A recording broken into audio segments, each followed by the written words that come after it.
Hey guys, welcome back. It's your brother in Christ, Weston. Thanks for joining me today. So today's article comes out of Now the End Begins. Let's get into it. Okay guys, sorry, haven't uploaded in almost a week. My son came down with a cold and then really just been tending to his needs all week. And then, during those times where I would make my videos, he was with me resting. So he's doing a lot better today. And today is his birthday. So shout out to you. Son, I love you so much. You are the greatest gift outside of your mother that the Lord could give me. And you have made me a better man and a better Christian. So happy birthday to you. He is 4 years old today. And we're praying for baby number 2. So if you guys could keep us in your prayers. So this is huge. I'm gonna do a couple of videos that I need to catch up on today. So you may see like back-to-back videos of me wearing my PlayStation shirt. Today's video is pretty serious. Let's read. It says here, Prime Minister of Israel, Yair Lapid, stands up at the United Nations today and said the two-state solution is the right thing for Israel's security. Now, when they say peace and security or peace and safety, then sudden destruction comes upon them as labor pains upon a pregnant woman, and they shall not escape. Interesting that there is this sudden destruction that comes upon a pregnant woman, this labor pains, right? As a woman goes through labor, my wife ran through 16 hours of labor, and the contractions start out slow, and they get back to back to back to back to back, and there's these Braxton Hicks contractions that are like fake transactions. Goodness gracious, fake contractions. They're just like it's just like a building up to the real thing, and contractions will get slower. They'll start out slow, and then they'll get real long, I don't know, 5, 10, maybe even 15 minutes apart, something like that. As they come, but then as the baby's getting closer and closer and closer, the contractions get shorter and shorter and shorter, so they're back to back, and so the moving of the child is moving further and further down. There's a spot right along the cervix where the child, they call it the ring of fire. I remember hearing that and thinking in my head, I was like, wow, I've never heard of that before, where it is like, it's super intense because the child's getting ready to pass through and be birthed or just move from one location to the next. So this is serious because we know this is what scripture says. There's this they, right? So when Paul is saying this, there's this they that he is talking about some other people, a different people group.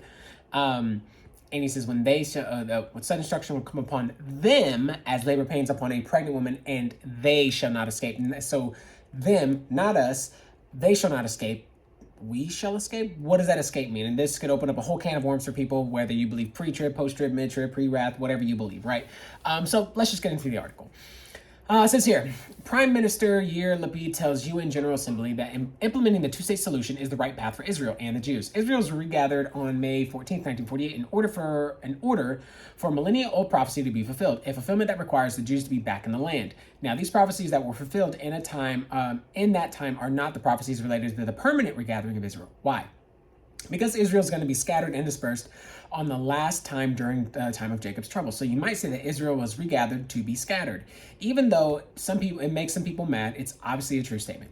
At that time, I will bring you again, even in the time that I gather you, for I will make you a name and praise among all people of the earth when I turn back your captivity before your eyes, saith the Lord. Zephaniah 3, verse 20. It says this is not referring to May 14th, 1948, but a time yet future. So what do we need to see advance the end times Bible prophecy timeline? We need to see Israel make a covenant with their Muslim neighbors that will be confirmed by Antichrist after the rapture, the Abraham Accords. This happened in 2020. I remember watching this and my heart was pounding. When Trump was in office and this whole thing got started, and the first Abraham Accords were signed. Check the box rather nicely. Next, we need to see Israel willing to divide the land in violation of the Old Testament prophets found in places like Joel 3, 1 and 2. Just so happens that today at the United Nations, the Israeli Prime Minister said the Jews are ready to sign off on that as well. If that happens, sell the farm, you're going home. And I believe it as well, because it's a death covenant. When they break the land that's been promised, they're creating a death covenant. When that happens, they're doing it for the sake of building the third temple, because where they probably want to build the third temple is right next to the Temple Mount or somewhere in that neighborhood, because this is where they believe they need to build it. And so dividing Israel to get the third temple, I think, as much as they want to, if they get the third temple, they'll think, okay, well, if we get the third temple, then we should be able to get the land back, because then God will come back, Messiah will be here, and he will redeem all of it. Wrong. Yes, but no. All right. Because when the third temple comes, the Antichrist will show up. They'll think that he's Messiah. Once they think that he is Messiah, then they'll worship him. And then, the reason why they want to put the third temple is because then it'll be heaven on earth again, right? Second temple, third temple, what we had. And for that, then they will worship Messiah. Messiah is supposed to protect Israel, bring Israel back into their glory.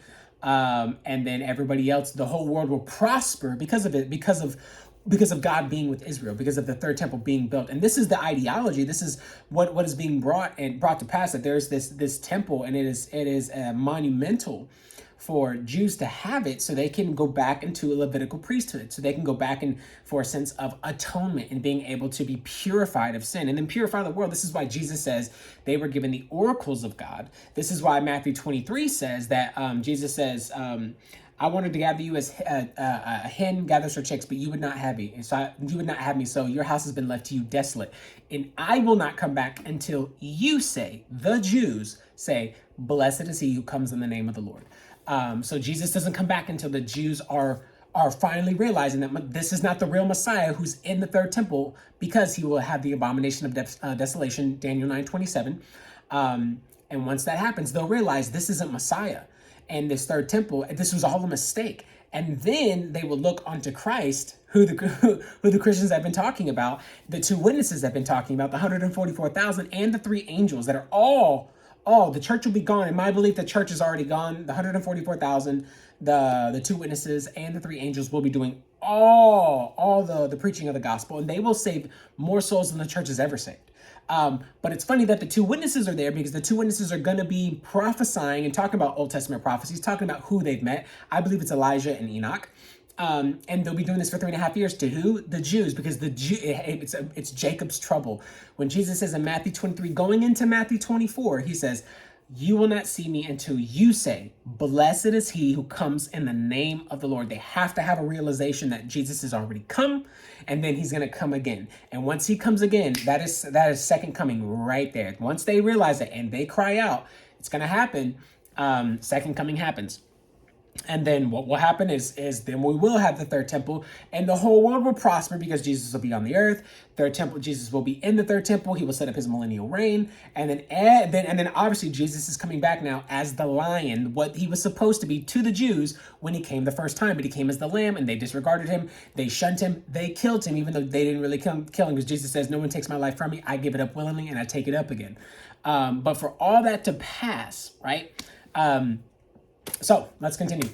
Lapid tells UN Palestinian state for Israel, but state right for Israel, but can't be a terror base. From Jerusalem Post, the future Palestinian state that will exist next to Israel must be peaceful and not terror-based. Prime Minister Yair Lapid told UN General Assembly on Thursday afternoon, just before returning to Israel, that if that condition is met, then the best path forward is an agreement with the Palestinians based on a two-state for two people. Said this is the right thing for Israel's security and for Israel's economy and the future of our children. A two-state solution is the right thing for Israel's security, for Israel's economy. Okay, I just read that.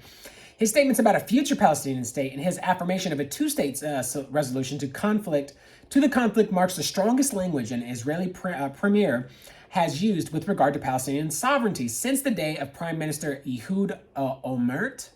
It is the first time since 2016 that an Israeli leader has spoken of the two-state solution with addressing the UNGA. Despite all the obstacles, still today, a large majority of Israelis support the vision of a two-state solution, and I am one of them. How will a future Palestinian state look? We will have only one condition, that a future Palestinian state will be a peaceful one that will not become another terror base, from which is to threaten the well-being and the very existence of Israel. Peace is not a compromise, but it is a compromise. Peace is not a compromise, so they're doing it, but they're compromising. They're compromising their covenant with the Lord. So they are compromising. It is the most courageous decision we can make. No, it's not. It is a bad one. Peace is not weakness. It embodies within the entire might of the human spirit.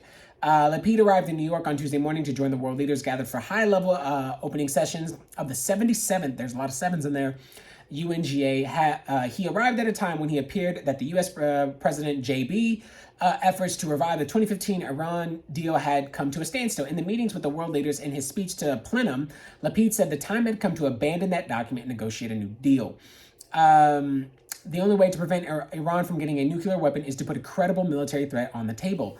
And then, and only then, to negotiate a longer and stronger deal with them. It needs to be made clear to Iran that if it advances its nuclear program, the world will not respond with words, but with military force. Every time a threat like that was put on the table in the past, Iran stopped and retreated. He linked Iran's threats to annihilate the Jewish state with the Holocaust. Lapid swore that Israel would do everything it could to safeguard its citizens and to stop Iran from destroying its state. We will do whatever it takes.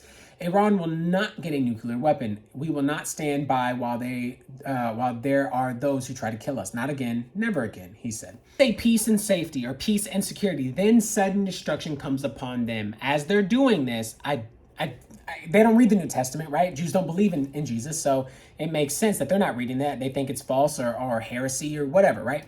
And so for that, it's gonna be sudden destruction on them, upon labor pains upon a pregnant woman, and they shall not escape. You will not escape this. This is going to come. It's Bible prophecy. It has to come. It's the Lord's prophecy. So there's nothing you can do to stop it. You will play right into his hand no matter what. It does not matter. This was bound to happen. It was prophesied to happen. That means it will happen, and there's no way to get out of it because it was all a part of the plan. So with that said, guys, what do you when do you think this is going to happen, and what do you think is going to be the next step? I think the moment this happens, they will move right into, hey, we give you something, the Palestinians something. Now we want something. We want to build our third temple. You can't be a terror base. Now we can build our temple. You can have your land. We can have ours. There we go. And I think that's what's going to happen. And when that happens, it will be sealed by Antichrist, by the Antichrist, and the trumpet will sound. And I think the trumpet's going to sound in a couple of days when Rosh Hashanah happens. I think it's this year. But if it's not, then I will personally be waiting for next Rosh Hashanah, because I believe, to this day, I still now believe, after I've switched my view on that the rapture happens at the Feast of Trumpets. And so, that's what I think is going to happen. You don't have to agree to me, but that's okay. That's why we're brothers and sisters. That's why we're here to educate and to help each other learn and understand. So if you found this video interesting, drop me a like, subscribe, do all that good stuff. Other than that, guys, let me know what you think about this. What do you think is going to happen next? How they're going to get a two-state solution to pass? Is Israel really in agreement with this happening? And if they are, do you think they're going to try to lump in the third temple with that? I think so. But let me hear your thoughts, and I'll see you in the next one.